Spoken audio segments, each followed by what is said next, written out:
Hello, ladies and gentlemen, boys and girls, college football fans across the nation and around the world. This is Tim May with the Tim May Podcast. In fact, this is Tim May with the Tim May Revised Podcast, which leads me into bringing on my Podna. Podna, you get your new nickname there? Awesome. I like Podna, that. Awesome. You know him as Austin Ward. Awesome. Welcome back to the second version of the Tim May Podcast for what was supposed to be the game week, but it is the off week headed toward the Big Ten championship game, Ohio State versus Northwestern, high noon next Saturday in Indianapolis, Indiana, the Lucas Oil Stadium. Yeah, thanks, Podna. I think this was the one that we didn't want to have to do. We were prepared to come back if necessary.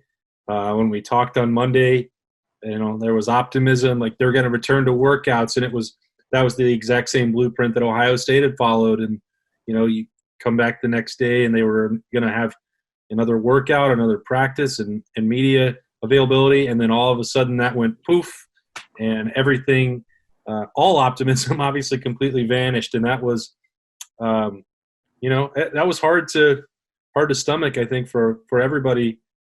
Just because the game and the rivalry means so much, and we know that things fall by the wayside, and you have to adapt and adjust and everything throughout this crazy 2020. But that might have been one of the more, at least in the sports world, that's one of the more sobering things that we could have had happen is that hallowed tradition and that rivalry disappear for a year. You know what? If people watch our video, watch this podcast every week through the YouTube and off of Lettermen Row. .com, the video link. I could not play poker with anybody because as soon as a thought crosses my mind, which is like when you said poof, and I thought the sound effect immediately crossed my mind because people saw my smile was more like, I mean, we all knew it was coming. You know what I mean? It was just a matter of it happening. You know what I mean? You've had those moments in life where something, is coming. You just got to get to the right room at the right time. And that's what we knew. That was coming with the Ohio State-Michigan game, without a doubt, based on what we were hearing, seeing, even though there were, quote, positive reports earlier in the week, as in Sunday and Monday. It was not very well founded. And, people I was talking to who were privy to some of those things said in their mind it was not as positive looking as Michigan portrayed it to be. And by Michigan, I mean the people covering Michigan. When they didn't return to a full practice on Tuesday, you knew something was up anyway. Yep. So there you go. That's, as I said on our rapid reaction, about the Ohio State being awarded the Big Ten East title, for want of another term, but being named the Big Ten East representative to the Big Ten championship game, despite it only playing 5 games so far. That train has sailed about what has happened. It's now time to move on. But yeah, we're going to definitely miss the game, which had not been interrupted since 1918. That was the first year they started this long run. And as we pointed out, it's ironic that long run started in a year when there was a pandemic. In fact, the Spanish flu, when Ohio State played very few games even that season, but got the game in. Of course, it wasn't called the game. It was just called, hey, here comes a game with Michigan. There weren't M's blotted out on campus, et cetera, back then. It's, you know what I mean? I mean, now it's a big deal. It's gone maybe even bigger than maybe it should be when you consider the last 20-year results in this thing, last 19 years. Ohio State holding a 17-2 record in the game. But, as I pointed out in the rapid reaction too, awesome.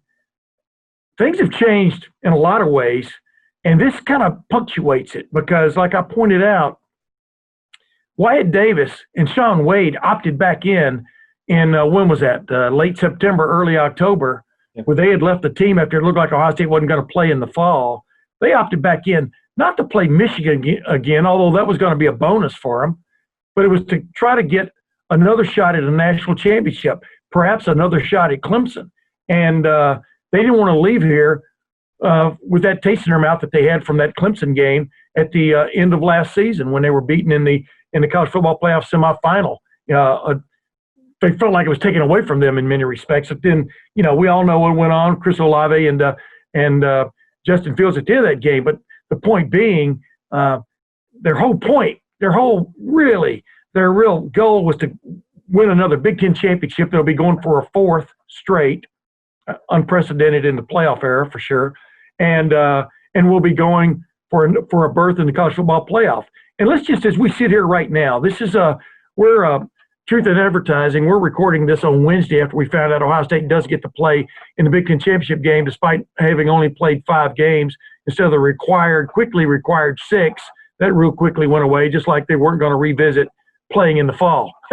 But the way Ohio State, I think, is in if it wins its game next against Northwestern next weekend, next Saturday, unless is if Florida beats Alabama and Clemson revenges its loss to Notre Dame with a win over Notre Dame in the ACC championship game. Now, what's your take on that? I think that Ohio State will be in if they win the Big Ten championship game regardless. And I understand, the doomsday scenarios and playing that out. I personally have a hard time believing that the selection committee would set the table in any way that would allow Notre Dame and Clemson to play a third time.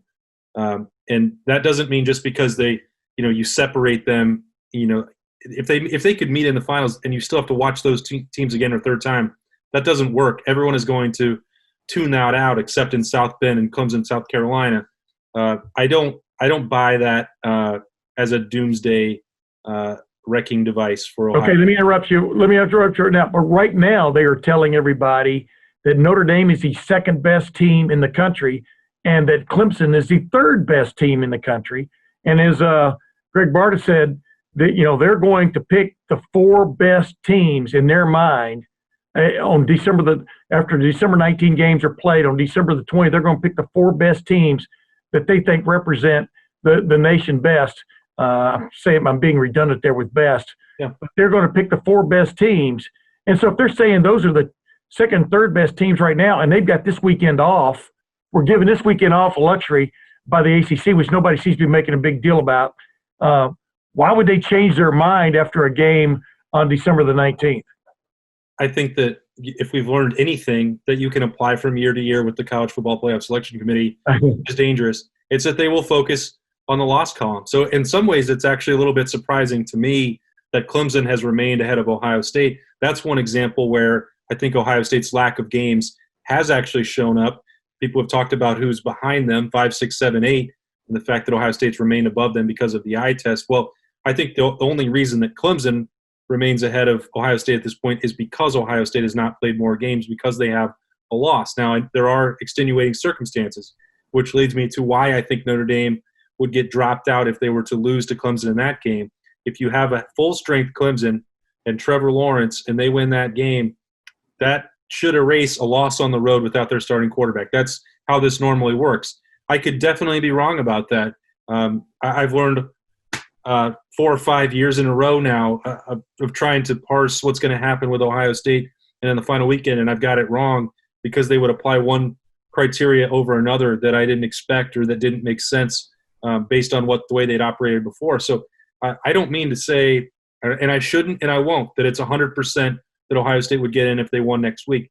But I certainly believe that they should, and that based on the previous way that this selection committee has evaluated them according to the eye test, that they would remain above there because I just don't see any way that you can open up the possibility of teams playing 3 times in a year.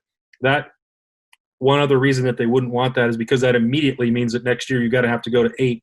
And I think they've tried to slow play that as much as possible. So that's a lot of reasons why I think that, Tim.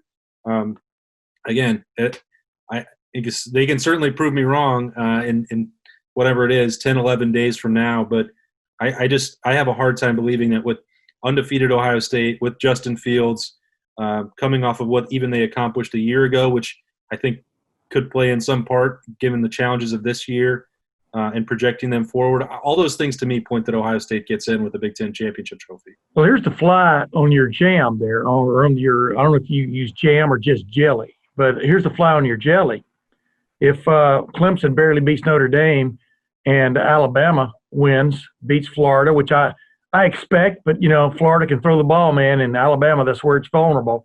And then you have Alabama, Notre Dame, Ohio State, and Clemson, or Clemson and Ohio State. You're still going to have that rematch. You know what I mean? They're not. I don't think they're going to jump Texas A&M over Notre Dame in that kind of situation. So that's where that kind of goes out the window with me. There are all kinds of permutations. The best thing that would happen would be if number one and number two both win next weekend, and then you have Texas A&M jumping in there with Ohio State, probably would be the final analysis, and we wouldn't be sitting there on Sunday morning worrying or wondering about where Ohio State is going. I agree with what you're saying, but when you put those two teams 2 and 3 consistently, it just tells you what they think about them. But it also tells you what they think about Ohio State, that they're still number 4 this deep into it with half the number of games. And you laid out an interesting scenario that has certainly got me going with some people engaging on social media and elsewhere. Texas A&M should not be in the playoff. No way, no how, no. I agree with that. If they just. So who do you put in there? But in your scenario, if Clemson or Notre Dame, one of them should not be in there with one loss, then who do you shove in there? I think the selection committee is trying to build a stronger case for the Big 12 and trying to get it back to a situation where they could put in a champion from that league and try two loss Iowa State. Look, they're going to have to use mix and match criteria from different years to get there to avoid a lot of this scenario. And I don't, that's why it's so much easier if the favorites just win. But I think that there's just no way with Texas A&M, 17-12 against Vanderbilt, 20-7 against a terrible LSU team. Texas A&M is not good. And then, by the way, if you're sliding them into number 4 and Alabama had just beat Florida, well, they already beat Texas A&M. Alabama did, what was it, 50-24? You can't have that rematch. So I think that's why they're looking at this. I don't think it would slide down far enough where we could be talking about, Cincinnati, breaking in or anything like that. You seem to be pointing this out to me that I make all these cases and it could all fall apart. Oh, no, I'm not blaming you. No, but you're saying that somebody has to go in, and that's the part, like, that maybe I'm not just there yet to see how it should really look, but it also might be a reminder that from whatever I've said about Clemson and Notre Dame in that game, that maybe we already just know who the 4 best teams are. Maybe maybe nothing that happens next week will impact it at all. Yeah. But you know what? But I wouldn't put anything past anything right now. What has bothered me, as I told you all along, is that the college football playoff is considered the one thing. I'm talking about its structure, even though they did move their selection Sunday back 2 weeks. It's the one structure that hasn't been able to be moved in terms of dates, et cetera, at least not yet, despite even the big problem that is going on with COVID out in California right now, Southern California. The Rose Bowl is going to go on as planned, even though there's probably not going to be a Rose Parade, or if there is, it's going to be like the Macy's Thanksgiving Day Parade this year, maybe 2 blocks and hay. But my point is, they what I was saying to, they can do whatever they want and justify it. I mean, that's what it is. Yep. About the committee. And I agree with you. I've always thought, don't give me a 4-team playoff tournament for the national championship with only 2 conferences represented. Do not do that, because I will not buy it. We've already seen what a bust that was when LSU and Alabama played that one time. It was a bust. Yep. And exactly. It would be the same thing this year. This is the one year to bend over backwards to make sure maybe 4 conferences are included. And we'll see if, in fact, they do that. That's probably not going to happen based on the way things are stacked right now. But I'm in agreement with you. But, one thing we know is not going to happen this year is the Ohio State-Michigan game, or as Ohio State calls it, the game. I can't believe Ohio State even calls it the game instead of the guy. since the M is in the middle of it. There's an M in the middle of the name of the game. But you know where I'm going with that. And I had a nice conversation with John Bacon, noted author, historian, really, of the Michigan program like no other, and one of our great friends.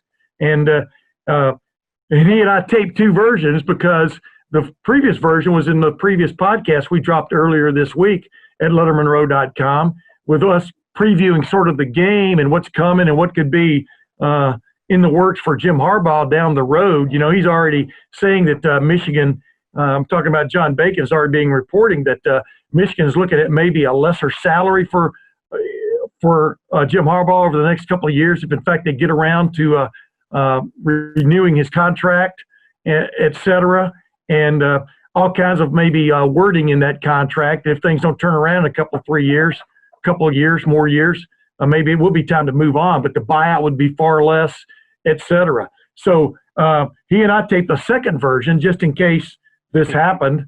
The game being postponed until next year, which brings up the big question too: is postponed to next year? Will it be in Columbus? I've gotten that question a million times. They played in Columbus every even year and Michigan every odd year back time in memoriam.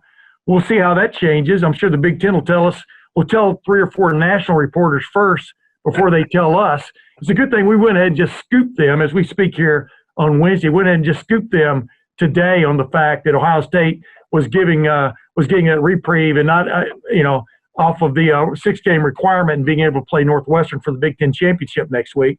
Because if you wait for them to tell you, I still haven't gotten, as we record this 2 hours after it came out, I still haven't gotten an official release, just a thing on Twitter. But I digress. But I did this interview with John Bacon, and a second interview where we talk more in depth about Michigan, the way it's sitting right now, and about its embattled. Would that be the right term for Jim Harbaugh? Yeah. If he's not embattled, who is embattled? James Franklin doesn't seem to be embattled. Of course, he's got a 2-game winning streak. James Franklin is not embattled. He is entrenched. Yeah, exactly, so to speak. So anyway, let's just drop that in right here, and we'll come back with a few final thoughts about what's transpired this week and what could be coming around the corner. But this is my interview, ladies and gentlemen, with John U. Bacon. And as promised, ladies and gentlemen, John U. Bacon, one of my favorite people in the world. I know he's got many more favorites than me, but I appreciate the relationship I have with John Bacon, a noted author and definitely a noted expert on Michigan football. John Bacon, welcome back to the Tim May Podcast. Tim, always a pleasure. I can return all your fine compliments. Folks, you got a pro here, one of the all-time best. Yeah, and he's talking about himself, ladies and gentlemen, not me. But I digress. John, all of a sudden, Ohio State is not playing Michigan for the first time in our lifetimes and the first time in well over 100 years. Just how is the world going to deal with this, do you think? You know what? Even in 1918, they played the game. So this one's very weird, to say the least. Look, 2020, put it in a heap. Maybe light that dumpster on fire and let's see it down the road. 2021 has got to be better. And look, I think Michigan fans will tell you this. Some will say, thank God Michigan avoided their whooping, which seemed to be on the way. 30-point spread is unheard of, to say the least. Yes. But, man, the game's the game. And there's going to be a storyline somewhere in there no matter what. You got to play it. I am confident Jim Harbaugh would prefer playing it to not playing it. It is deeply unsatisfying. That's what we can all say. Yeah, and I agree with you about Jim Harbaugh without a doubt. I think he would prefer playing it. No one ever wants that, that label on their resume, so to speak, of ducking anybody. And I don't believe in any form or fashion Michigan tried to duck them. I mean, the outbreak is what it is. I mean, Ohio State had to cancel a game 2 weeks ago, a trip to Illinois. They did it at like 10 o'clock at night the night before, and this COVID-19 thing has been quite real, as we all know. Ohio State, in essence, made it to the starting line against Michigan State last week, did so without its head coach, Ryan Day, and 3 other coaches, along with 3 members of its offensive line. So, this COVID-19, when it comes knocking, man, it knocks hard. And to put any other label on it, I think, would be folly. But, that allows us to move on and just kind of discuss the future of Michigan football. John, is Jim Harbaugh in the picture for 2021 for Michigan football. What's your take? My take does not count for much, but my sources might. Exactly. I think the safest thing for both Harbaugh and for Michigan would be for Jim to go to the NFL, where he's still in demand. Texans, New York Jets, Chicago Bears, Falcons. Of course, Detroit Lions are always looking for a coach, right? Maybe you this week. You don't know. That'd be interesting. That would be a definite move. Go ahead, though. I know this, Tim. You could not do worse. Yeah. But I mean. So that's still out there. And yet what I'm hearing, this is on December 7th, just for the record, and I'm writing about it right now, but we might know by midweek. I'm hearing they're trying to get an extension done, and the odds are about 2-1 that they'll get it done, which is not 90%, it's not 95%, it's not 100%. Yeah. But right now that's where things are leaning, which probably, frankly, will not please Michigan fans, which is a stunning thing to think about. When the euphoria amongst Michigan fans was unprecedented, of course, in 2014 when he's coming, the Messiah. Yeah. So it's hard to believe that this will now disappoint them. But I think it would. Regardless, if he gets re-signed for this, he's got 3 or 4 years to make it happen. The contract would be incentive heavy. In other words, your salary goes down, the incentives go up, beat the Buckeyes, win a Big Ten title, etc. If I had to bet right now, I bet that my sources are correct about this, and it's probably going to happen. That is an extent. This is so weird, though. When Urban Meyer came out of his sabbatical, I call it a sabbatical now, not his first retirement, back in late 2011. Remember, the week of the game is when the news broke. He was going to become the head coach at Ohio State. Euphoria reigned. This guy had won 2 national championships at Florida. People could see what was coming, and then he delivered. That's the big thing. He delivered immediately.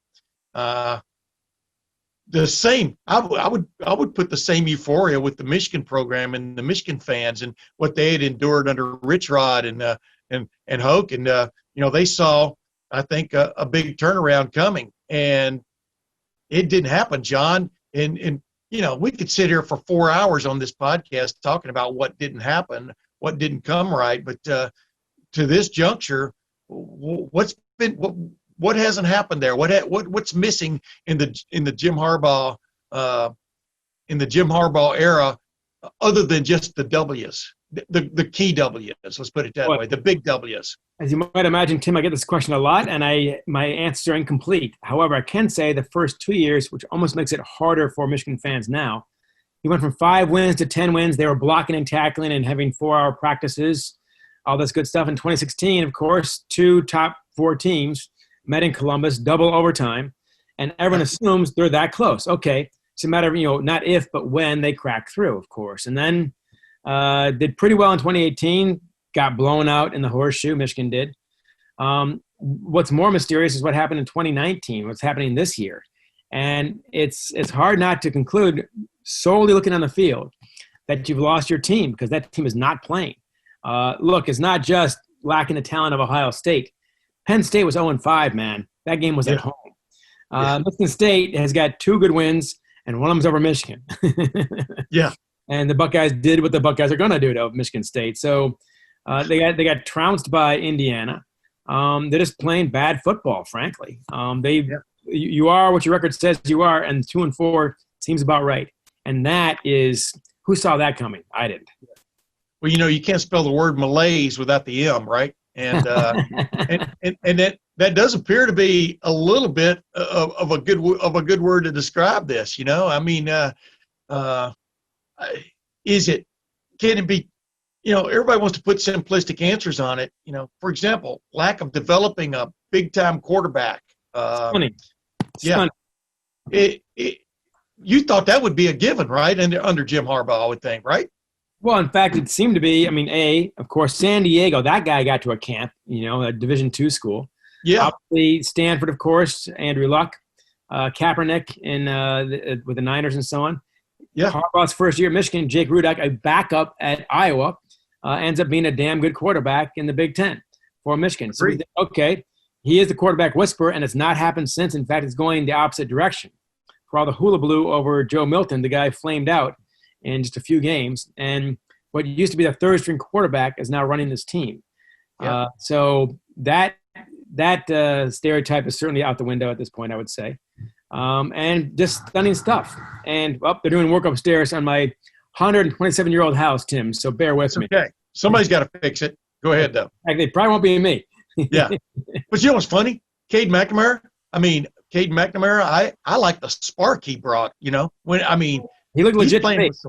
He is literally you can see the passion he's playing with, and I didn't see that in Milton, man. I just I don't know what I saw in Milton, but it was like a strange year of just watching him not develop as the year went on into I'm just talking about body chemistry, et cetera. He may be the greatest leader there ever was in the locker room, et cetera. But I thought McNamara at least has brought some spark. Absolutely. Look, he's passion and precision. He throws almost no picks. Again, it's based on 2.5 games, whatever. Yes. But Joe Milton actually got worse game by game. His best game was his first game up in Minnesota, a ranked team at the time, where everyone thinks, wow, he really is the next coming. This is the guy. And, of course, that flames out very quickly, and he looked horrible in many games since. With the Wisconsin game was a debacle, obviously. So there they are. So, honestly, if you're trying to circle what is working well at Michigan right now, I would say Will Hart, the punter, is having a good year. Hey, Drew Chrisman for Ohio State just came off his greatest maybe performance of the season also at Michigan State, where if he could punt there every year, he'd be the Ray Guy Award winner hands down. But past that, what? I get 2 punts a game, Tim.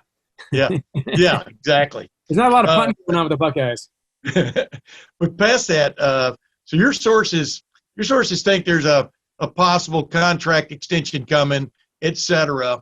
I think, or at least I think you gave me the odds were 2-1 or something like that, not 100%, but leaning that way. Yeah. What do you think is the right path for Michigan football at this point? I think the safest play for both Harbaugh and for Michigan is for Jim to take one of the NFL offers, and for Michigan to, and there are plenty of good coaches out there. Campbell comes immediately to mind, of course, at Iowa State. He's already expressed, apparently privately, some interest in the Michigan job. He's a Midwestern guy. Look, if you can win at Iowa State, you'd think you could win at Michigan, right? Yeah. So that's certainly out there. There are other good possibilities. Luke Fickell, of course, is a very intriguing one. As his, he bleeds scarlet and gray, nothing but Ohio guy. Wait, let me interrupt you.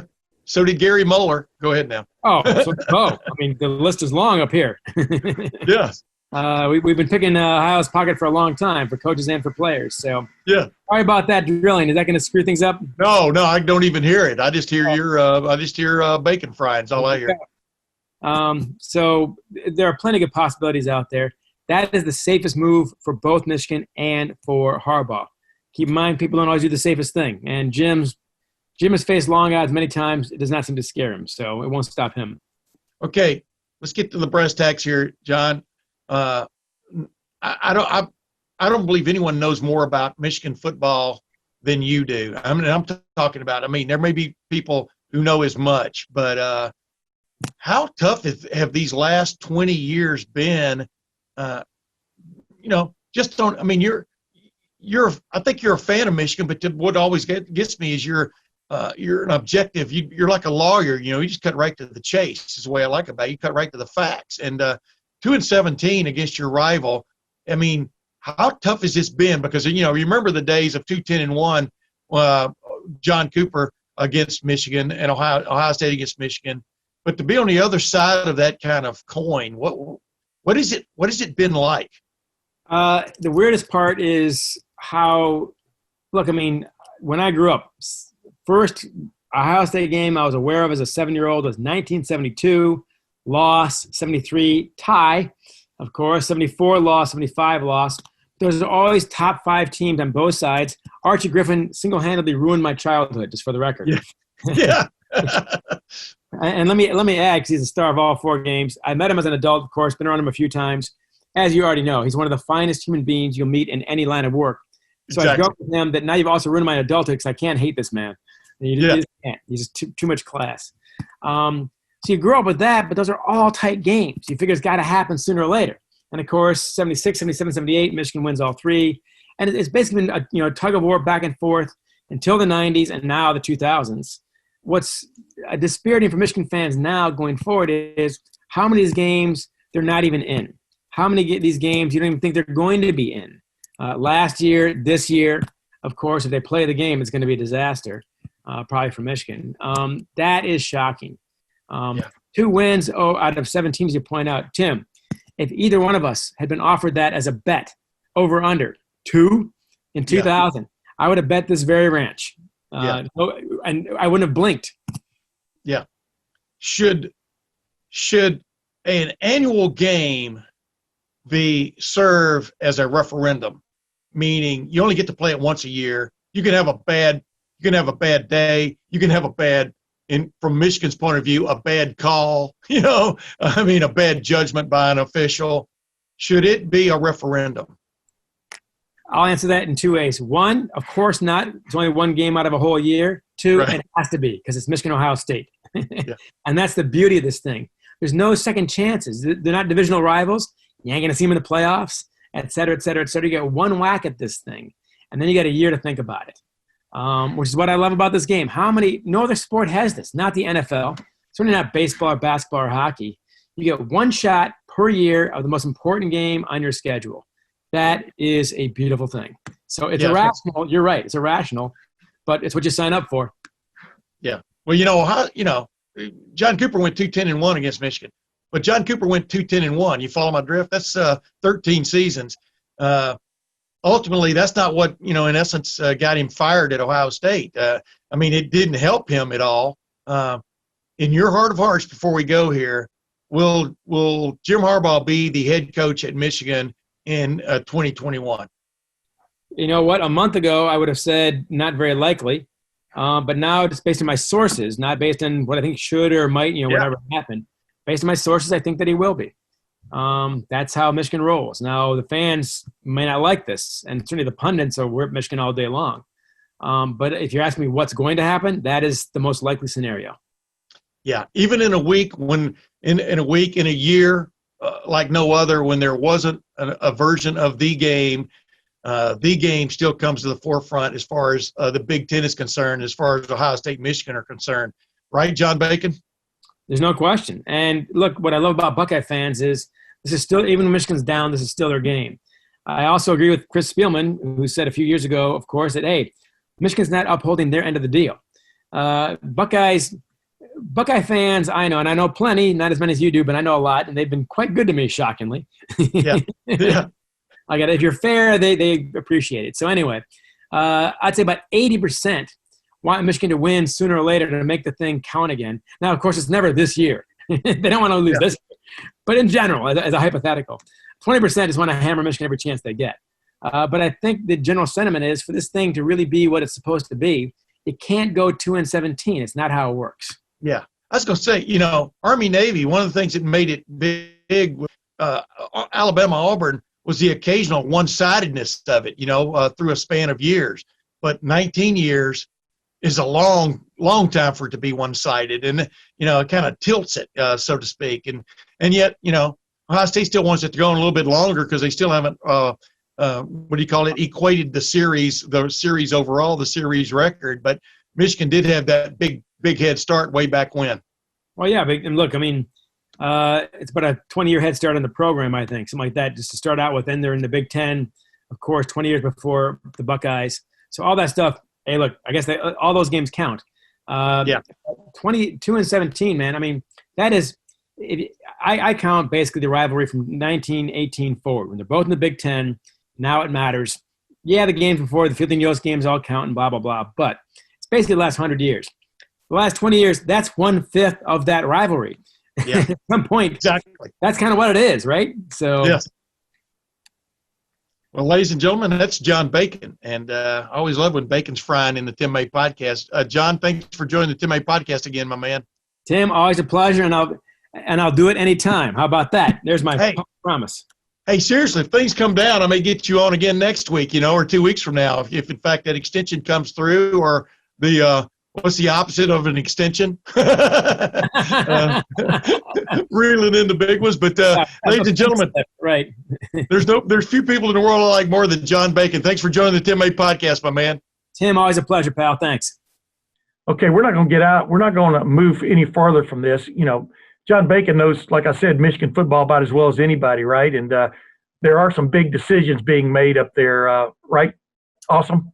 Yeah, and it's really shown the last couple of weeks with the people who have gotten somewhat close to Jim Harbaugh, which is a very small group.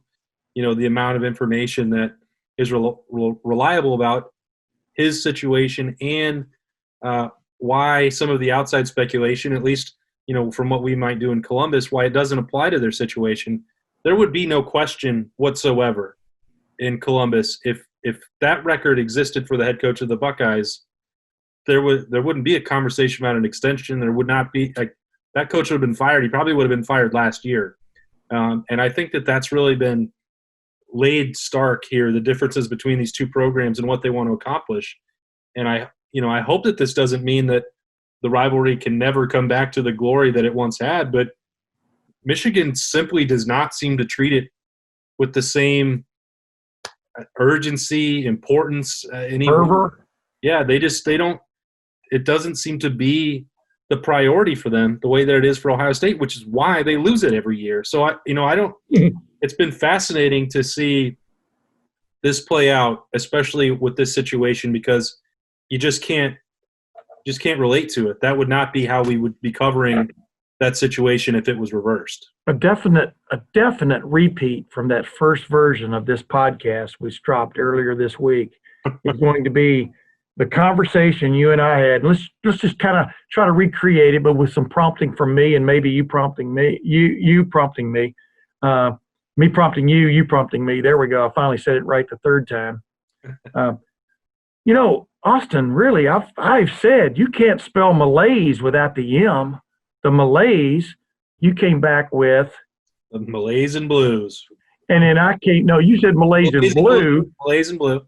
And then I came back with, oh, yes, that's great. Let's make it the Malaise and Blues, because that's clearly. People are thinking that they're watching the same podcast from Tuesday. That's okay, man. Deja vu all over again.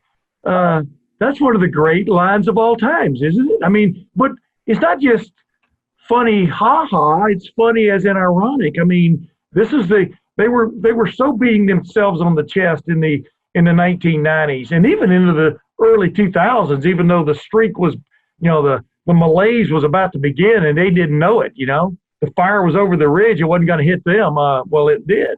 But there is almost a malaise about the Ohio State-Michigan game as far as Michigan is concerned. I think about their current plight with their current head coach. Don't you agree? Yeah, and that part I think. And definitely, wait a minute, definitely Blues. They're definitely Blues. Without a question, especially if you're talking about – because that fan base has not checked out. They still care about it. You can take any measure, whether that's the amount of gear that's sold, obviously the tickets that are still sold when people are allowed to be in the Big House or the Horseshoe, page views when back from other places that I've worked, when I would be able to see like what people are reading. Ohio State and Michigan are number 2 nationally in almost everywhere you look. They are the premier programs in the country, and so the interest in Michigan football has not waned. Nope. And my point to that is there seems to be a disconnect between the fan base and their expectations for what that program should achieve and what the administration, whether that's the president or athletic director or whoever, what they believe is successful for their program, what they require from it.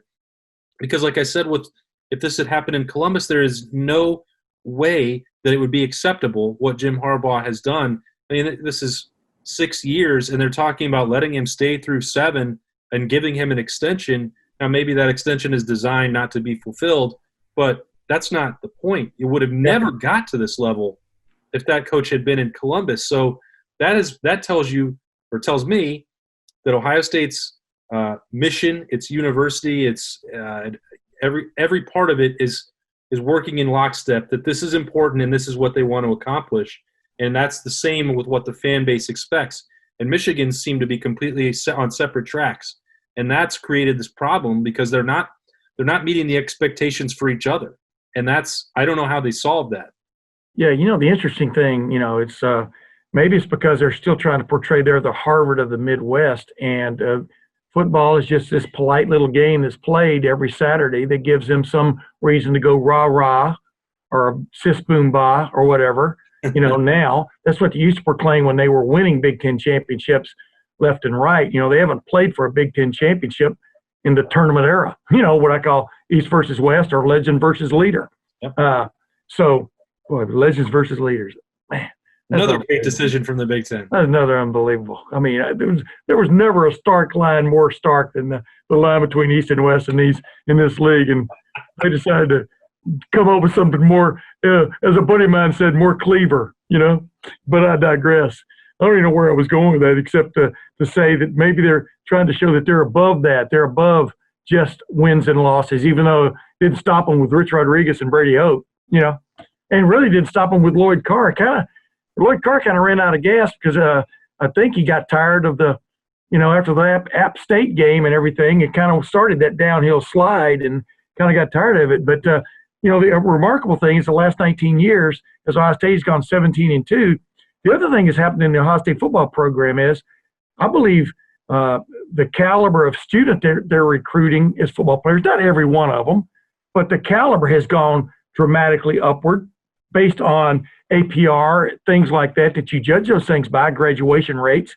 And I still say that the caliber of person that Ohio State is recruiting now is, this is like I'm casting aspersions on other guys. There were some characters, at times in the football program, but more and more, these are just great individuals to talk to. They've got futures no matter whether they play football down the road. And Ohio State has improved everything about its football program, including its win-loss percentage. Yeah. And I would think that would bother, if I'm a Michigan fan, that would bother me as much as anything, because Ohio State hasn't done it at all costs. It's done it with all costs taken into account.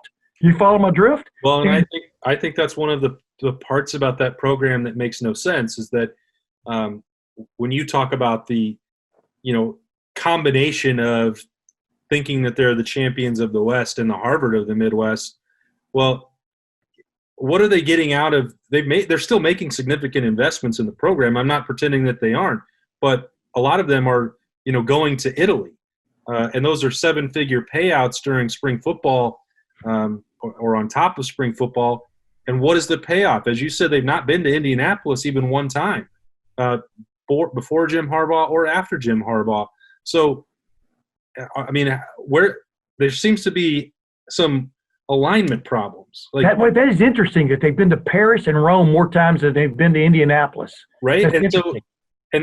So is that what you're hanging your hat on? Is that you now, think that this is just an academic mission? And if it is, hey, fine. That's fine. Cool. But don't measure yourself against Ohio State. Don't expect your fan base to donate as much money. Don't expect 100,000 people to come to the Big House if you've now decided that this is a glorified intramural. So the alignment, again, it's out of whack. And I don't think that's what they think. I think that's what they might conveniently convey that they think right now. But that is not what they think. You don't put that much money into a college football program and think this season is okay. Look at Texas. Texas, I think, now has a 500 or maybe a winning record. They're supposedly they're tired of Tom Herman, but it looks like they're going to be stuck with him at least another year or two, as we talked about last week. Go ahead. And their situation is different, Tim, because Texas may have different limitations than what they had in the past in terms of they could still win a Big 12 championship or be a college football playoff team. I'm not saying they won't, but the game has certainly changed for them from 10 years ago, and they've made some poor decisions, but their expectations for that program have not changed, which is why even when they still had Tom Herman on staff, that they were pursuing Urban Meyer because they believed that they had to do everything possible to get back to that level. Michigan's not doing that, and I don't understand why that is. It's partially probably due to the fact that they thought Jim Harbaugh was going to be the savior for that program, and that he could fix everything and knew all of the answers. But clearly he does not. And if you've given him carte blanche to run everything, that's how you wind up with with Dr. Blitz giving up 63 points, 62 points to Ohio State. That's how you wind up getting, picked apart in the secondary, even by Michigan State, which, has its own limitations and not winning those games. Like, that's how you wind up with this coaching staff of guys like Josh Gaddis that nobody else even wants. Like, Jim Harbaugh is not some all-powerful college football deity. Yeah. And they've let him ruin their program by giving him the power to do whatever he wants. So that might be more to your point that it's not an alignment situation, but they made a bad decision and they really don't know how to get out of it because it's an alma mater and it's a legend and a guy who guaranteed victory a long time ago and he went to a Super Bowl in the NFL, and they just don't know how to extricate themselves from the situation, which if that's the deal, fine, but you still have dug a hole and he's not going to be able to get you out of it. A symbolic photo moment was when on 4th and 1 or 4th and whatever it was, and J.T. Barrett had that keeper, and they were awarded the first down. Ohio State was, especially after replay, of Jim Harbaugh going like this, and that pretty much sums up right now the difference. But right at that moment, that was probably the difference between those programs, just based on the way that game was played. Now I go out of camera. I go out of camera range. Let me see if I can get it in. That might not even cover it. But you know what I mean? I mean, it's middle of the road. I mean, like we just said, champions of the West, they haven't even won the Big Ten East. And maybe they need to rewrite their song. What do you think? It's probably overdue. I mean, it's not active anymore. Yeah, I'm not coming down. I mean, I'm just pointing out facts. We're just pointing out facts, ladies and gentlemen, because, Michigan fans had no problem pointing out facts during the 90s and during the 80s, late 80s and 90s, and as I remind people, they look at him at Harbaugh as like they're John Cooper, and I go, no, John Cooper, he lost some ridiculous games to Michigan, but he still he started 0-4-1. He started 0-5, number one, a technicality, and number two, except for that, Ohio State was in the running in '96. They're in the running for a national championship. They weren't just hoping to pull an upset. In '98, of course, they beat Michigan, but got beat by Michigan State. Michigan State's really been more the fly in the ointment for Ohio State almost ever since then than Michigan would dream to be, so that's where we are. Hey, last thing before we go, since this is what I call a redux, this is the director's cut of the Tim May podcast for this week. Yeah.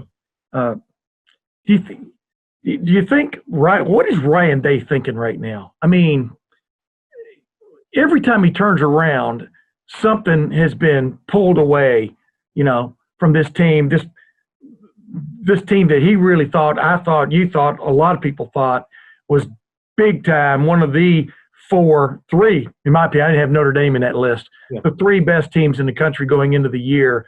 And one struggle, one thing after another has been pulled away from this team. It's had to rebound many times, including him. The disappointment he felt, as he said, almost like the responsibility he felt of coming down with COVID. Hey, it's happenstance, man.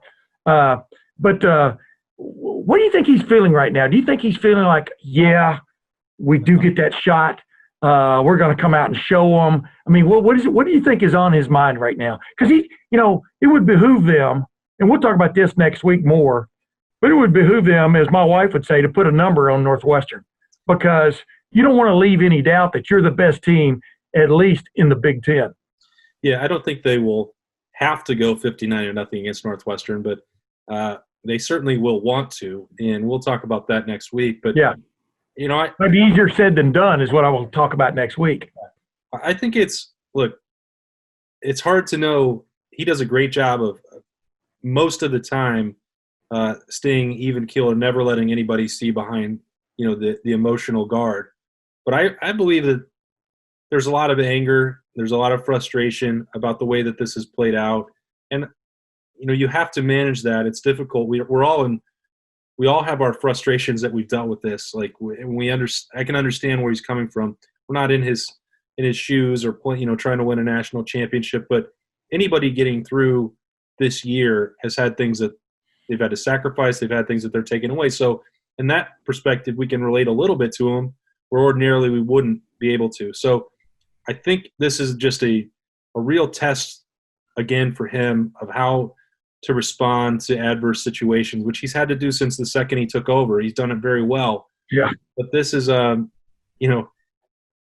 it's at some point that has to bubble over in you. And I think probably when he got the positive test for COVID and that, Illinois game was taken away, that he wasn't going to be around at Michigan State, he kind of admitted that moment had arrived where he needed 2 or 3 days to bounce back from that. And he really took that hard. Yeah. And that was building. I think you talk about replacing Urban Meyer and having to overhaul a defensive staff and the quarterback room being rebuilt and Clemson loss, loss to Clemson. Yeah. Chase Young, the Clemson loss, the terrible calls in that game, and then spring ball COVID, whatever. All Master T getting hurt on the first day of spring. Every time he turns around, it's things in it, and at some point, maybe this gives him had a couple days to let it out and break down in some ways, and then come back stronger because he's done that every time. But this is a opportunity. He still has it in front of him. He hasn't lost the things that they wanted to achieve, but he'll be frustrated, like they all will, that they don't get to play for Gold Pants. They didn't get a senior day. Didn't get to hang 100 or however many points he may have wanted to. Like that's a lost opportunity. But now we should all be cognizant and a little better at dealing with that than we might have been otherwise. Yeah, and to sum up what you're saying, he might have had the blues, but he didn't have the malaise and blues. No, he just had a cough and was a cough and maybe a runny nose. But I digress. Ladies and gentlemen, as always, I appreciate my Podna, Awesome Ward, for joining me on the Tim May podcast. We're looking forward to chopping up the Ohio State Northwestern game next week, and believe me, just cross your fingers that that's going to happen. From week to week, man, from day to day, it's a new challenge in this COVID era. Right, Awesome?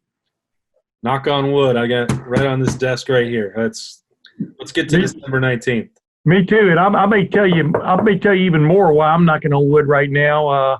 If in fact I'm lucky enough to get past the next several weeks, but until next time, until next week, for Awesome, him as my partner, Awesome Ward. This is Tim May. We'll see you then.